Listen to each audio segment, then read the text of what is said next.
Clara Bennett wasn't the kind of person who stood out in a crowd. She lived a quiet life tucked away in Willow Creek, a small town where everyone knew each other, but didn't always care to know too deeply. Clara worked as a librarian, something she'd done for nearly 2 decades, and spent her days surrounded by books, organizing shelves and helping kids find stories that would spark their imagination. To most people in town, she was just another face, someone easy to overlook because nothing about her seemed extraordinary. Her clothes were simple, mostly hand-me-downs or pieces picked up from local thrift stores. Her house was no different, modest, cozy, and filled with furniture that had been patched up more times than anyone could count. But Clara didn't mind any of this. She liked her life the way it was, peaceful, predictable, and free from drama. What mattered most to her was doing her job well and being kind to those around her. And while some might call her boring, there was something comforting about how steady and reliable she was. But if you asked Clara what made her happiest, she wouldn't hesitate to talk about her late uncle, Reginald Hawthorne III. He was everything Clara wasn't: bold, flashy, larger than life. A self-made millionaire who built his empire through real estate deals, Reginald was known far beyond Willow Creek for throwing lavish parties, driving expensive cars, and living a lifestyle that screamed success. Yet despite their differences, he and Clara shared a bond that went back years. When Clara was younger, summers at Riginon's sprawling estate were like stepping into another world. The mansion itself felt like something out of a movie, complete with marble floors, crystal chandeliers, and gardens so big they took hours to explore. For a shy girl from a sleepy little town, it was magical. But what Clara remembered most wasn't the luxury, it was how Reginald treated her. While others fawned over him because of his money, Reginald always made time for Clara. "You've got the heart of our family," he used to say, patting her shoulder affectionately. Those words stuck with her, even after she grew up and moved back to Willow Creek. Years passed, and though Clara rarely saw her uncle anymore, they stayed in touch. Every now and then, he'd call just to check in, asking about her work at the library or whether she needed anything. Clara never asked for favors, and Reginald respected that. In fact, he often teased her gently, saying, "One day I'll have to force you to take something from me." Clara would laugh it off, brushing aside the idea of ever needing help from him. She was content with her simple life and didn't feel the need to change it. Then came the news that shook everyone. Reginald had passed away unexpectedly. No one saw it coming, not his closest friends, not his business partners, and certainly not Clara. When she heard, she felt as though the ground beneath her feet had shifted. Losing her uncle was hard enough, but what followed was almost surreal, and Invitation arrived a few weeks later, summoning Clara to the reading of Reginald's will. At first she hesitated. Why would her uncle include her in such a formal event? Surely his fortune would go to his immediate family, or the high-powered associates who orbited his glamorous lifestyle. Still, out of respect, and maybe a sliver of curiosity, she decided to attend. The day of the will reading was unlike anything Clara had experienced before. Reginald's estate buzzed with activity as relatives and acquaintances poured in, dressed in designer outfits and dripping with jewelry. They greeted each other with air kisses and polite smiles, though beneath the surface tension simmered. Everyone wanted to know one thing: who gets what? Clara arrived wearing her best dress, a navy blue number she'd bought on clearance years. Hello, and immediately felt out of place. People glanced at her curiously, whispering behind cupped hands. One cousin muttered loudly enough for her to hear, "I can't believe she showed up." Another chimed in, laughing, "Maybe she thinks she'll get a few $1,000s or an old watch." Clara tried to ignore them, sinking into a chair near the back of the room. She kept her head down, clutching her purse tightly, wishing she could disappear. All around her, people speculated wildly about who would inherit Reginald's vast fortune. Some assumed it would be divided among his siblings. Others thought his favorite nephew would walk away with the lion's share. No one gave Clara a second thought. As the lawyer began reading the will, the atmosphere shifted. Names were called, and minor gifts were handed out. A sports car here, a vacation home there. Nothing earth-shattering. Disappointment rippled through the room as people realized they weren't getting as much as they'd hoped. Then finally, the moment came when the lawyer cleared his throat and said, "And now, for the remainder of Mr. Hawthorne's estate." Every eye in the room turned toward him. Clara sat frozen, unsure why her heart suddenly started racing. "To my beloved niece, Clara Bennett," the lawyer announced, pausing for effect. "I leave everything." For a split second, the room was utterly silent. Then chaos erupted. Chairs scraped against the floor as people shot to their feet, shouting questions and accusations. Clara couldn't breathe. Had she heard that right? Everything? It didn't make sense. She looked around, expecting someone to tell her it was all a joke, but no one did. Instead, angry stares bored into her, and whispers swirled like a storm cloud overhead. This was only the beginning of a journey that would test Clara's strength, challenge her values, and force her to confront the darker sides of human nature. But as overwhelming as the moment felt, deep down, Clara knew one thing for sure. Her uncle had trusted her for a reason, and whatever happened next, she owed it to him, and to herself, to rise to the occasion. The moment the lawyer said Clara's name, the room exploded into chaos. People were on their feet, some shouting questions, others glaring at her like she'd stolen something precious right out of their hands. Clara sat frozen in her chair, her fingers gripping the edge of the seat so tightly her knuckles turned white. She felt like she was caught in the middle of a storm, with everyone's anger and disbelief swirling around her. "What does she even do to deserve this?" one voice snapped from across the room. "She must have tricked him." Another chimed in, louder this time. Clara wanted to shrink into herself, to disappear completely. Her mind raced, trying to make sense of what had just happened. Reginald, her uncle, the man who always treated her kindly, had left everything to her. It didn't feel real. How could someone as ordinary as her inherit such an extraordinary fortune? The lawyer raised his hand, attempting to calm the room. "Please," he said firmly, his voice cutting through the noise. "Let me finish." Slowly, reluctantly, people began to settle back into their seats, though their faces still burned with frustration and disbelief. He pulled out a sealed envelope and held it up for everyone to see. Mr. Hawthorne included a personal letter with the will. He specifically requested that it be read aloud today. The lawyer opened the envelope carefully, unfolded the paper inside, and began to read. "To my family, friends, and loved ones," the letter began. "I know many of you may be surprised by my decision. Perhaps some of you are upset. But let me explain why I chose Clara to inherit my estate." Clara's heart pounded in her chest as the lawyer continued. Each word felt heavier than the last. "Clara has always been different from the rest of us. While others have sought my wealth, my approval, or my favor, she has never once asked anything of me. Not once. She is humble, honest, and kind, a rare combination in today's world. In all my years, I've watched how people change when money enters the picture. Greed creeps in, relationships shift, and priorities become skewed. But not Clara. She reminds me of what truly matters: integrity, compassion, and love." The room grew eerily quiet as the lawyer paused, letting the words sink in. Clara stared at the floor, tears welling up in her eyes. She hadn't realized her uncle thought so highly of her. Sure, they'd always had a special connection, but hearing it laid out like this made her feel both proud and unworthy all at once. The lawyer went on. "I trust Clara above all others to use this inheritance wisely. She will honor my legacy in ways none of you ever could. To those who doubt her, I ask you to reflect on your own actions. Have you shown me the same loyalty and goodness that Clara has?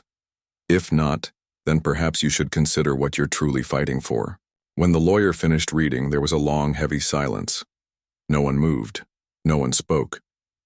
The weight of Reginald's words hung in the air like a thick fog. For the first time, Clara noticed the shame flickering across some of the faces around her. Others, however, looked angrier than before, their jaws clenched and their eyes narrowed. One woman near the front stood abruptly, her expensive heels clicking against the hardwood floor. "This is ridiculous," she exclaimed, pointing a finger at Clara.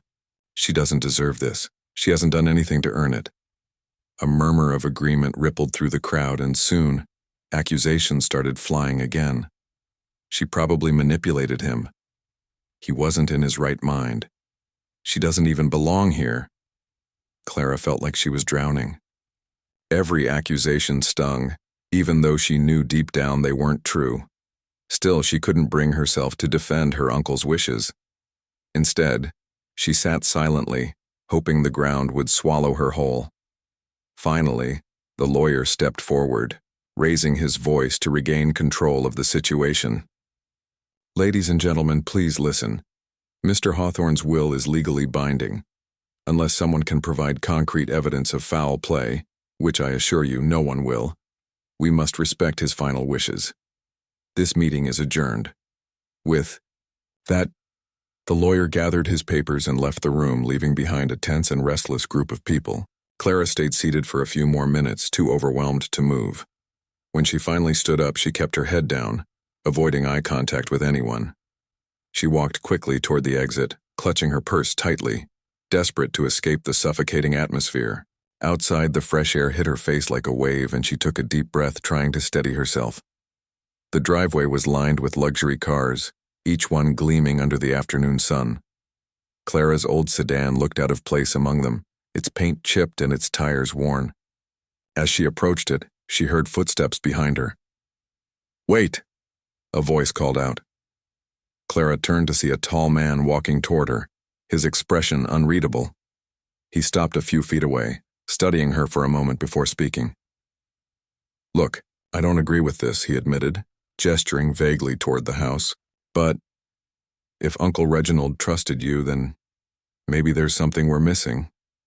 His tone softened slightly, and Clara recognized him as one of her cousins. They weren't particularly close, but he'd always been polite to her, at least until today. "I'm not doing this to hurt anyone," Clara said quietly, her voice trembling. "I didn't ask for this. I wouldn't even know where to start." Her cousin nodded slowly, though his skepticism was still evident. "Just try not to mess it up, okay?" And with that, he turned and walked away, leaving Clara standing alone beside her car. As she drove home, her mind raced with questions. What did it mean to inherit such a massive fortune? How could she possibly live up to her uncle's expectations?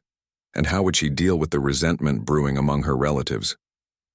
For now, though, Clara focused on one thing: honoring Reginald's memory. Whatever challenges lay ahead, she vowed to stay true to herself, and to prove that his faith in her wasn't misplaced. Little did she know, this was only the beginning of a journey that would test her strength, challenge her values, and force her to confront the darker sides of human nature. But as overwhelming as the road ahead seemed, Clara clung to one truth: her uncle believed in her, and for now that was enough. The days following the will reading were a blur for Clara. News of her inheritance spread like wildfire through Willow Creek, and soon it felt like the entire town was talking about her. People who had barely acknowledged her existence before suddenly acted like they'd been lifelong friends. Neighbors stopped by uninvited, offering congratulations with thinly veiled curiosity. Strangers approached her at the grocery store, asking intrusive questions about how she planned to spend all that money. Even her co-workers at the library seemed distant, unsure of how to act around her now that she was no longer just Clara. At first, Clara tried to brush off the attention. She went about her routine as usual, shelving books, helping patrons, and keeping her head down. But the whispers followed her everywhere, into the aisles of the supermarket, onto the sidewalks of Main Street, even into her quiet little home. It wasn't long before she realized this newfound wealth came with a price far greater than she'd imagined. Things took a darker turn when the lawsuits began. One by one, disgruntled relatives filed legal challenges against the will, claiming Reginald must have been coerced or not in his right mind when he made his decision. Lawyers flooded her mailbox with letters, demanding documents and evidence to support the validity of the inheritance. Reporters camped outside her house, shoving microphones in her face whenever she dared step outside. The once peaceful streets of Willow Creek now felt hostile, like a battleground where everyone wanted a piece of what was hers. Clara felt trapped, caught between defending her uncle's wishes and protecting herself from the storm of greed surrounding her. Nights became sleepless as worry gnawed at her mind. What if they succeeded in overturning the will? What if she lost everything? And worse, what if people thought she'd manipulated Reginald after all? The weight of it all pressed down on her chest, making it hard to breathe. But amidst the chaos, Clara found solace in the memories of her uncle. She remembered the summers spent at his estate, the way he'd laugh while telling stories over dinner, the kindness in his eyes whenever he spoke to her. Those memories grounded her, reminding her why Reginald had entrusted her with his fortune. He hadn't chosen her because she was special or extraordinary. He'd chosen her because she was good, and goodness, he'd believed, was rare enough to be worth preserving. Determined to honor his legacy, Clara decided she couldn't face this alone. She reached out to Father Thomas, the local priest who had known her family for years. Sitting in his cozy office, surrounded by shelves lined with old books and religious texts, Clara poured out her heart. "Father," she said, her voice trembling, "I don't know what to do. Everyone thinks I tricked Uncle Reginald. But I didn't. I swear I wouldn't even know how to start something like that, and now they're coming after me, trying to take it all away." Father Thomas listened patiently, nodding as she spoke. When she finished, he leaned back in his chair and smiled gently. "Clara," he said, "you're worrying about the wrong thing. This isn't about proving yourself to them. It's about staying true to who you are. Your uncle saw something in you that others missed. Don't let their doubts make you forget that." His words struck a chord deep within her. For the first time since the will reading, Clara felt a flicker of clarity. Maybe she couldn't control what other people thought or did, but she could control how she responded. She could choose to rise above the noise and focus on what really mattered, honoring Reginald's trust. With renewed resolve, Clara hired a financial advisor recommended by Father Thomas. His name was Mr. Peterson, a soft-spoken man in his 60s, with a calm demeanor and decades of experience managing large estates. Together, they began sorting through the complexities of Reginald's fortune. Clara learned about investments, trusts, and charitable foundations, things she'd never dreamed of understanding, let alone managing. At times, it felt overwhelming, but Mr. Peterson reassured her every step of the way. "You're doing great," he told her during one of their meetings. "Most people in your position would panic or give up, but you're handling this with grace. That says a lot about your character." Grace. That was something Clara clung to, even when the pressure mounted. Relatives continued to hound her, some begging for handouts, others accusing her of hoarding the money for herself. One cousin showed up at her door late one evening, red-faced and furious. "You think you're better than us?" he spat, jabbing a finger in her direction. "You think just because Uncle Reginald gave you his money, you're untouchable? You're nothing, Clara, nothing." She stood there stunned as he stormed off into the night. Tears welled up in her eyes, but she refused to let them fall. Instead, she reminded herself of her uncle's letter, the part where he praised her for her humility and integrity. If anything, moments like these only strengthened her resolve to prove him right. As the legal battles dragged on, Clara started thinking about ways to use the fortune for good. She didn't want to live lavishly, or indulge in luxuries she didn't need. Money, she realized, wasn't meant to sit idle. It was meant to create change, to lift others up. Inspired by this idea, she began sketching out plans for a foundation dedicated to causes close to her heart: education, healthcare, and affordable housing. Her first project was modest but meaningful. She donated funds to renovate the aging community center in Willow Creek, turning it into a vibrant space where families could gather, children could play, and adults could learn new skills. Watching the transformation unfold brought her a sense of purpose she hadn't felt in months. For the first time since inheriting the fortune, Clara felt like she was doing something worthwhile, not just for herself, but for the people around her. Still, the road ahead was far from smooth. Lawsuits lingered, draining her emotionally and financially. Critics remained vocal, questioning her motives and doubting her intentions, but Clara held fast to her values, refusing to let bitterness take root. Every challenge only reinforced her belief that true wealth wasn't measured by numbers in a bank account. It was measured by the lives you touched and the legacy you left behind. One evening, as she sat on the porch of her modest home, sipping tea and watching the sunset, Clara reflected on how much had changed in such a short time. Her life had been turned upside down, yet somehow she'd managed to find her footing. The journey wasn't over, but she knew one thing for certain. Her uncle had given her more than money. He'd given her a chance to make a difference, to show the world that kindness and generosity could still triumph over greed and envy. And though the battle for the fortune raged on, Clara faced it with courage, knowing she carried her uncle's spirit with her every step of the way. The foundation of Clara's new life was built on shaky ground, but she refused to let it crumble under the weight of doubt and greed. As weeks turned into months, the lawsuits continued to pile up, each one a fresh reminder of how far some people were willing to go to get their hands on Reginald's fortune. Lawyers sent letters almost daily, demanding settlements or threatening court appearances. The stress was relentless, like a storm that wouldn't pass no matter how hard she prayed for calm. But Clara wasn't alone in this fight. Her financial advisor, Mr. Peterson, became more than just a guide through the maze of wealth management. He became a friend. Every meeting with him felt like sitting down with an older uncle who had seen it all and knew exactly what to say to keep her spirits high. Remember, he told her during one particularly tough session, the harder they push, the more it shows how much your uncle valued you. They're not fighting against you, Clara. They're fighting against the idea that someone like you, a simple, honest person, could be trusted with something so big. His words stuck with her.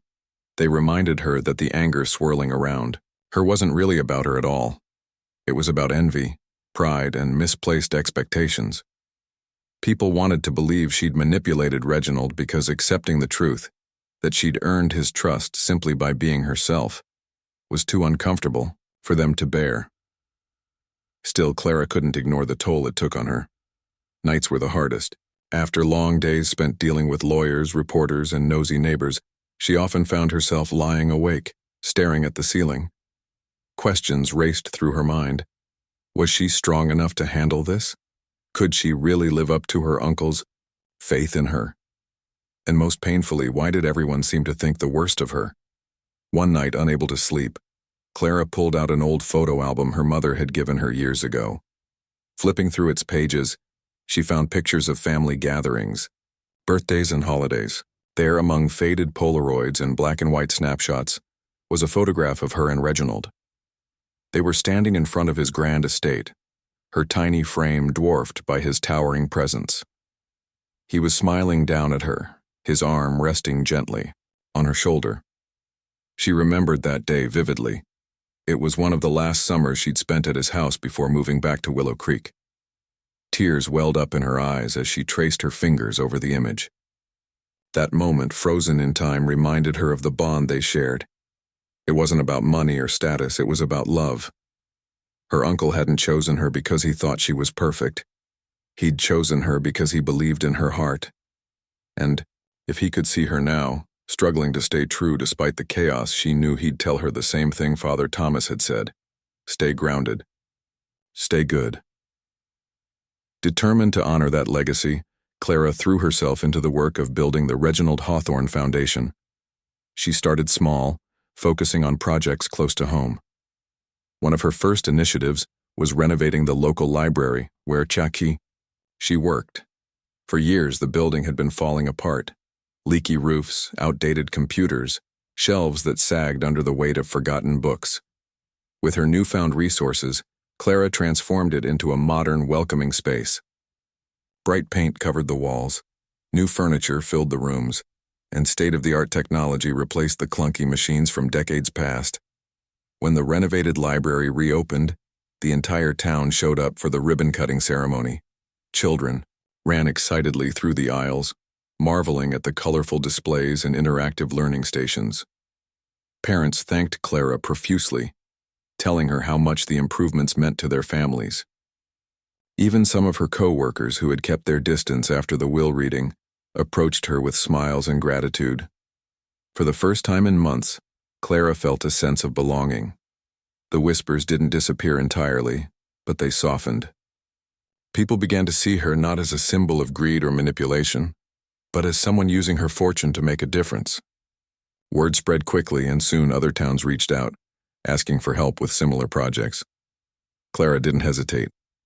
She expanded the foundation's reach, funding scholarships for low-income students, supporting food banks, and even helping build affordable housing units for struggling families. Despite her growing reputation as a philanthropist, Clara remained humble. She continued working at the library, refusing to quit even though she could have easily afforded to retire. To her, the job wasn't just about earning a paycheck. It was about staying connected to the community she loved. Walking through the stacks, recommending books to wide-eyed children, and chatting with regular patrons gave her a sense of normalcy amid the whirlwind of change. Not everyone warmed up to her, though. Some relatives still harbored resentment, convinced she didn't deserve the fortune. One afternoon, while shopping at the local market, Clara bumped into a cousin who had been particularly vocal about contesting the will.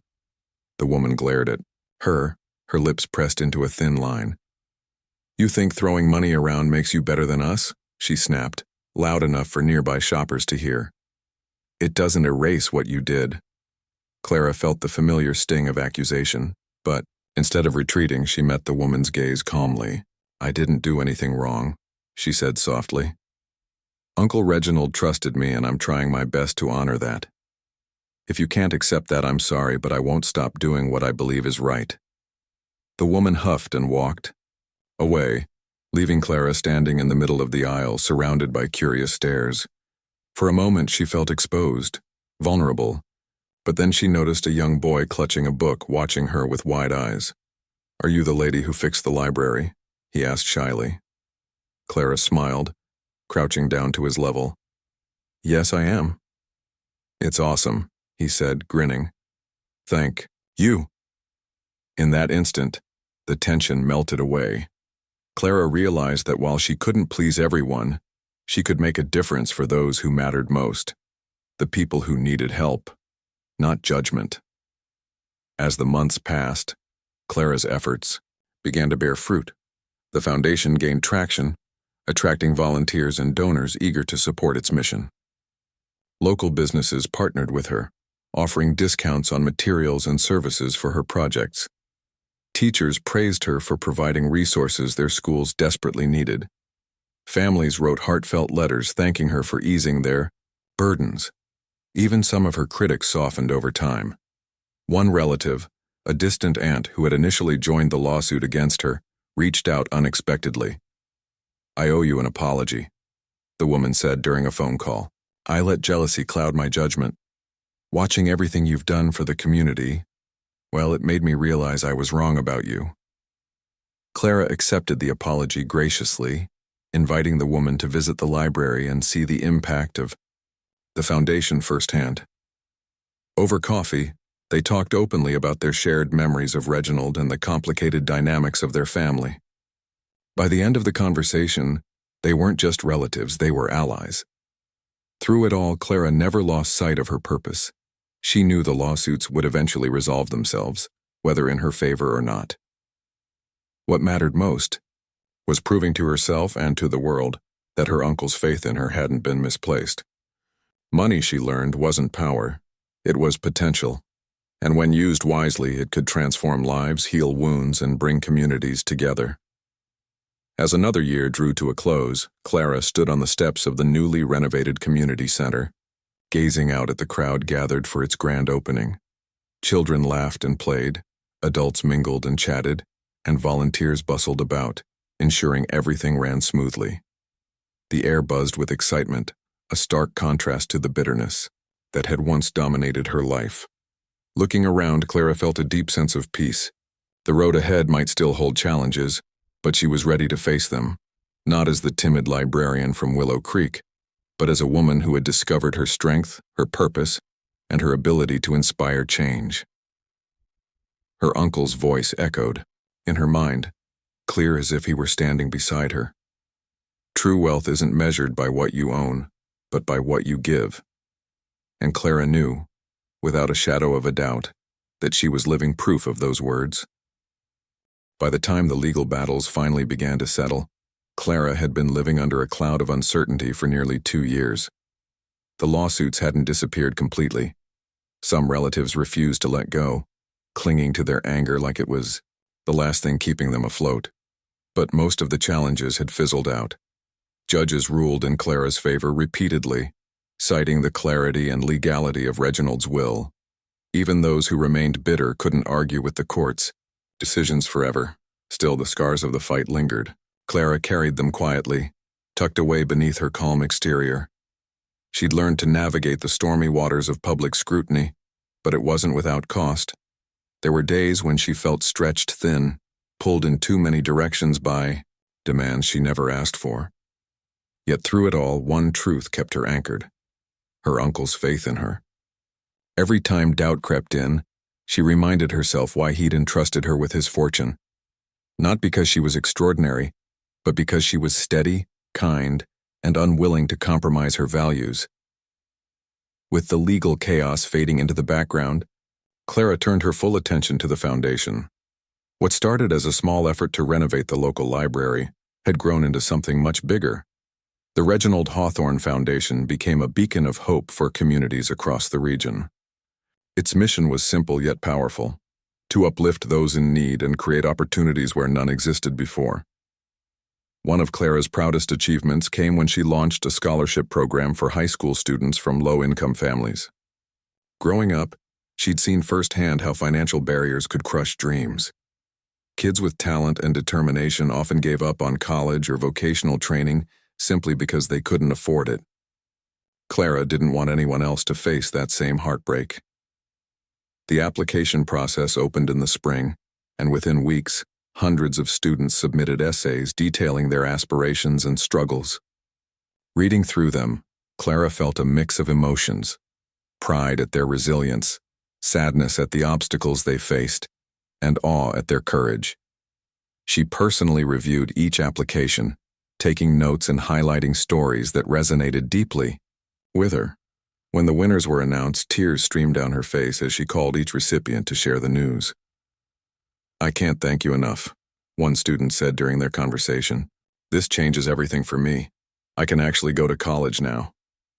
Hearing those words filled Clara with a sense of purpose she'd never experienced before. For so long, she'd doubted whether she deserved this responsibility. But moments like these erased any lingering uncertainty. This was what her uncle had envisioned: a ripple effect of kindness spreading far beyond what anyone could have imagined. As the foundation expanded, Clara found herself stepping into roles she never thought she'd take on. Public speaking, for instance, terrified her. The idea of standing in front of a crowd used to make her palms sweat and her voice tremble. But necessity pushed her out of her comfort zone. At ribbon-cutting ceremonies, fundraising events, and community meetings, she spoke about the importance of giving back and honoring Reginald's legacy. Her speeches weren't polished or flashy. They were raw and honest, just like her. And people listened. Her authenticity resonated with audiences in ways she hadn't anticipated. Strangers approached her after events to share their own stories of struggle and triumph. Some thanked her for inspiring them to volunteer or donate. Others confided in her, opening up about hardships they'd kept hidden even from close friends. Clara listened intently, offering words of encouragement and reminding them they weren't alone. Through these interactions, she realized something profound. Wealth wasn't just about money. It was about connection, building relationships, fostering trust, and creating spaces where people felt seen and valued. That was true riches. And Clara had become a master of it, almost without realizing it. Of course, not everyone embraced her transformation. A few relatives still harbored resentment, refusing to acknowledge the positive impact she was making. One cousin, in particular, remained vocal in his disapproval. He cornered her at a family gathering, his tone sharp and accusatory. "You act like you're some kind of saint," he sneered. "But we both know you're just trying to buy forgiveness." You think throwing money around makes you better than us? Clara took a deep breath, meeting his gaze steadily. She'd heard variations of this argument countless times, and while it still stung, she no longer let it shake her. I'm not doing this for forgiveness, she replied calmly. I'm doing it because it's what Uncle Reginald would have wanted. If you're upset with me, fine. But don't pretend my efforts are meaningless. These programs are helping real people, kids, families, neighbors, who deserve a chance to succeed. That's bigger than either of us. Her cousin stared at her for a moment, then shook his head and walked away. Clara watched him leave, feeling a pang of sadness, but also resolve. She couldn't force anyone to understand her choices, but she could continue proving them wrong through action. Amidst the ups and downs, Clara found unexpected joy in the little things. Volunteering alongside others brought her closer to the community she loved. She worked side by side with construction crews building affordable housing units, rolled up her sleeves to serve meals at food banks, and spent hours mentoring students applying for scholarships. Each task, no matter how small, reminded her of the difference one person could make. One evening, as she helped plant flowers outside the newly renovated community center, a young girl tugged at her sleeve. "Are you the lady who built this place?" The child asked, her eyes wide with wonder. Clara smiled, kneeling down to meet her at eye level. "I helped, yes. But lots of people worked together to make it happen." "It's beautiful," the girl said earnestly. "Thank you." In that moment, surrounded by blooming flowers and the hum of activity, Clara felt a wave of gratitude wash over her. This was what mattered. Not the lawsuits, not the criticism, not the whispers behind closed doors. What mattered was the laughter of children playing in the courtyard, the smiles of parents finding relief in affordable resources, and the knowledge that she was part of something greater than herself. As the sun dipped below the horizon, painting the sky in hues of orange and pink, Clara stood back to admire the scene. The community center buzzed with life, a testament to what could be achieved when people came together with a shared vision.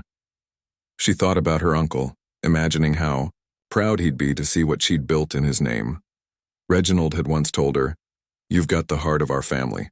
Now, looking around at the faces of those whose lives had been touched by her work, Clara understood exactly what he meant. Heart wasn't about grand gestures or flashy displays. It was about showing up, staying true, and believing in the goodness of others, even when the world tried to convince you otherwise. And Clara? She had more than enough heart to carry her forward. The journey wasn't over, but she was ready for whatever came next. After all, she'd already proven to herself and to everyone else that kindness could conquer greed, humility could silence arrogance, and love could light the darkest paths. For Clara Bennett, the best was yet to come. Years had passed since the day Clara Bennett inherited her uncle's fortune, and the small town of Willow Creek barely resembled the quiet, unassuming place it used to be. The community center stood as a vibrant hub of activity, its walls adorned with colorful murals painted by local artists. Children laughed in the playground outside, while inside, workshops and classes buzzed with energy. What had once been an old, crumbling building was now a symbol of hope, a testament to what could happen when someone believed in the power of giving. Clara walked through the courtyard on a crisp autumn morning, watching families gather for the center's annual Harvest Festival. Booths lined the pathways, offering handmade crafts, baked goods, and games for kids. Volunteers bustled about, setting up tables and hanging decorations.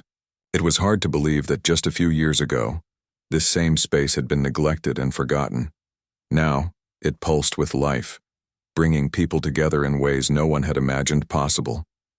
The festival wasn't just a celebration of fall. It was a celebration of community. And at the heart of it all was Clara.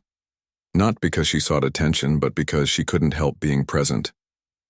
She loved seeing how far things had come, how many lives had been touched by the foundation she'd built in her uncle's name. As she made her way toward the main stage, where she was scheduled to speak later, a familiar face caught her eye. It was the young boy who had once shyly thanked her for fixing the library. He was older now, taller and wearing a volunteer t-shirt. When he spotted her, his face lit up, and he waved enthusiastically. "Hey, Clara!" he called out, jogging over to greet her. "Did you see the mural we finished? I helped paint part of it." She smiled warmly, following him to the side of the building. There, stretching across the wall, was a stunning depiction of the town, its landmarks, its people, and its spirit captured in vivid detail. In the corner, a small plaque read, "Dedicated to Reginald Hawthorne III, whose vision inspires us all." "It's beautiful," Clara said, her voice thick with emotion. "You did an amazing job." The boy beamed with pride. "I wanted to make sure everyone knew how much this place means to us. None of this would have happened without you." Clara shook her head gently. "Not me. Your hard work, and your families, and everyone else's. This is what happens when communities come together." Her words weren't empty platitudes. They were truth. Over the years, Clara had learned that real change didn't come from one person alone. It came from collaboration, trust, and shared purpose. Her role had simply been to provide the tools and resources people needed to dream bigger and aim higher. When it was time for her speech, Clara took the stage reluctantly. Public speaking still made her nervous, but she'd grown more comfortable over time. As she looked out at the crowd, she saw faces she recognized. Friends, neighbors, volunteers, and faces she didn't. Some had traveled from neighboring towns to attend, drawn by the reputation of the foundation and the impact it had made. "Thank you all for being here today," she began, her voice steady despite the flutter in her chest. "This festival is a reminder of what makes our community special. Not just the buildings or programs, but the people. People like you, who show up every day to lend a hand, share a smile, or give back in whatever way they can." She paused, glancing at the mural behind her. "My uncle always said that true wealth isn't measured by what you own, but by what you give. When he left his fortune to me, I didn't know what to do with it. All I knew was that I wanted to honor his memory. So I started small, with the library, the community center, scholarships for students. And look where we are now." The crowd erupted into applause, but Clara held up a hand to quiet them. "None of this would have been possible without you. You're the ones who turned these ideas into reality. You're the ones who reminded me why this work matters. Together, we've created something extraordinary." Tears glistened in her eyes as she continued. "Reginald believed in kindness, integrity, and compassion. Those values guided him throughout his life, and they guide me now. If there's one thing I want you to take away from today, it's this: never underestimate the power of doing good. Even the smallest act of generosity can change someone's life, including your own." When she stepped off the stage, the applause followed her, echoing through the courtyard. Volunteers rushed to hug her, thanking her for her leadership and inspiration. But Clara brushed off their praise, redirecting it toward the team effort that had brought them all this far. Later that evening, after the festival wound down and the last booth closed, Clara found herself sitting on a bench near the garden. The air smelled of fallen leaves and wood smoke, and the stars twinkled faintly above.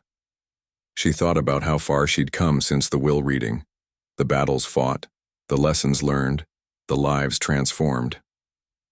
For so long she'd doubted whether she deserved the responsibility her uncle had given her. But now, sitting in the peaceful quiet of the night, she realized the question wasn't about deserving. It was about doing, about showing up, staying true, and trusting that even the simplest acts of kindness could ripple outward, touching countless lives. A soft breeze rustled the trees, and Clara felt a sense of calm settle over her. She thought about her uncle, imagining him standing beside her, smiling proudly. "You did good, kiddo," she whispered to herself, pretending it was his voice speaking. Real good. And for the first time in a long time, Clara allowed herself to fully believe it. The road ahead wouldn't always be easy. Challenges would arise, doubts would creep in, and moments of uncertainty would test her resolve. But Clara knew one thing for certain: she had found her purpose. Through humility, hard work, and unwavering faith in the goodness of others, She had proven that wealth wasn't just money, it was connection, compassion, and the ability to inspire change. As she rose from the bench and headed home, the lights of the festival glowing softly in the distance, Clara carried with her a deep sense of gratitude. For the people who had stood by her, for the opportunities she'd been given, and for the legacy her uncle had entrusted to her. In the end, it wasn't about the fortune itself. It was about what she chose to do with it, and the lives she touched along the way. And that, Clara decided, was the greatest gift of all.